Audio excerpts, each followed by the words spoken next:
I wanted to tell you about something that I've been sort of sitting on for a while. It is this criminal network that's operating in the United States. And they are growing, and they are in every state, including yours. And these guys are real pains in the asses. Typically, they're very burglary, but it doesn't mean that they haven't been violent in the past. And when we look at the Nancy Guthrie story and we cannot figure out what the F happened, I had this long conversation with a retired FBI special agent who had a lot to say about this criminal organization. He also has led the evidence response team in one of the major cities in the United States. So he'll be on in a minute to tell you a little bit about this organization, and then you can compare notes and see if you think that this organization applies to all the things that we've learned about in the Nancy Guthrie case. And then once you hear from him and you learn about this criminal organization, I then have Tracy Walder, who is also retired FBI and also CIA. And by the way, we were both in Afghanistan right around the same time, and we just learned that. We just learned that together, back in the day. We were kind of in the same spot right around the same time. She's going to weigh in on whether she thinks the Guthrie investigation should be thinking more about this group or not. So that's all coming in just a minute. But today, there are a few things to tell you about. Not a lot, though. Not a lot. And here's why I think there's not a lot.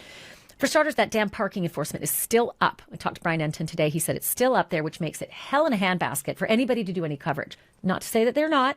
In fact, I do have reporting from outside of Nancy Guthrie's home. There was action there today. But of course, as you saw, this massive parking perimeter that goes for blocks and blocks and makes it very, very long, dusty walk through the desert to get to Nancy Guthrie's home. And then, of course, you're stuck there in the middle of the desert in the searing heat, which can go up to around 90.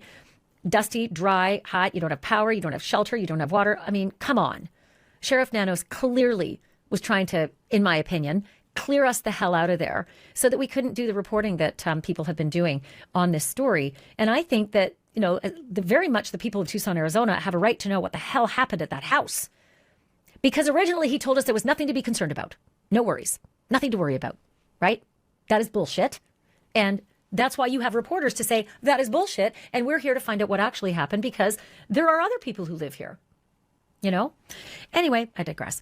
Today, the sheriff made a couple of comments about the black gloves. This was sort of a ho-hum to me.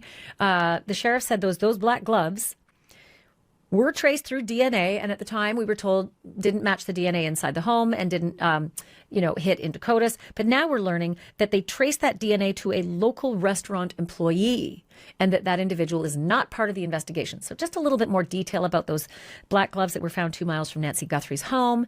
I never held a lot of stock in those gloves. There were like 16 plus gloves.